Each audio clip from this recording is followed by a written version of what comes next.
చిన్నబాబు. ఏమిటి శారదా? మరి మరి మరి చెప్పు శారదా. మన ఇద్దరం ఎప్పుడు ఇలాగే కలిసి ఉంటామంటారా? శారదా, ఎందుకు అలా అడిగావు? అవును చిన్నబాబు, మీ కులాలు మా కులాలు ఒకటి కాదు. ఇక మీ ఆస్తి అంటారా, అది నేను ఎప్పటికీ అందుకోలేను. అయితేనేంటి శారదా, మన ఇద్దరి మనసులు ఒకటయ్యాయి కదా. చాలదు చిన్నబాబు, ఎందుకంటే మీరు పుట్టుకతో జమీందారులు, నేనేమో పేదదాన్ని. మన ఇద్దరి పెళ్లి జరుగుతుందంటారా? తప్పకుండా జరుగుతుంది.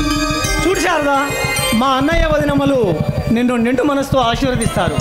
నా ఇల్లాలుగా నీకు స్వాగతం పలుకుతారు. లేదు చిన్నబాబు, మీలాంటి జమీందారులు మాలాంటి వాళ్లతో అవసరాలకి విలాసాలకి వాడుకుని వదిలేస్తారే కానీ ఆలిగా స్వీకరిస్తారని నేనెక్కడా వినలేదు. శారదా, అయితే నేను కూడా నీతో సరదాలు తీర్చుకోవడానికే స్నేహం చేశానంటావా? ఏమి శారదా, చెప్పే. అది మీకే తెలియాలి చిన్నబాబు.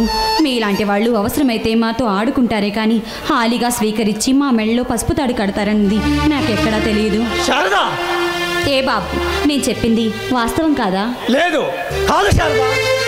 ఆ జమీందారీ వ్యవస్థ పోయి చాలా కాలం అయింది. ఇప్పుడు కాలం మారింది, దాంతోపాటు మనుషులు మారిపోయారు. కానీ మీ జమీందారులు మారలేదు. మీ హంగులు ఆర్భాటాలు ఇప్పటికీ అలాగే ఉన్నాయి. శారదా, నేను పుట్టుకతో జమీందారునే కావచ్చు, కానీ ఆ ఆస్తి ఉందన్న అహంకారం కానీ అనాదిగా వస్తున్న అధికార దర్పం కానీ నాలో మచ్చు కూడా లేవు. నన్ను నమ్ము శారదా. చిన్నబాబు, అవును శారదా, నేను ఒక జమీందారు కుటుంబం నుండి వచ్చిన వాడిలో నీ అంద చందాల కోసం ఆశపడలేదు. ఒక సామాన్యుడిగా నీ ప్రేమ కోసం పరితపించాను. నిన్ను నా జీవిత భాగస్వామిగా అభిమానిస్తున్నాను. చిన్నబాబు, చెప్పు శారదా. శారదా, ఇక మనల్ని విడదీసే శక్తి ఈ ప్రపంచంలో ఎవ్వరికీ లేదు. ఏమిటో ఆ పిలిపే నాకు నచ్చింది. నేనేమైనా పాలు తాగే పాపాయినా? పాల కోసం కాకపోయినా మురిపకాల కోసం పరితపిస్తారుగా. ఓహో, అందుకేనా అంది అందకుండా ఊరిస్తూ ఉడికిస్తున్నావు?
I love you, you love me.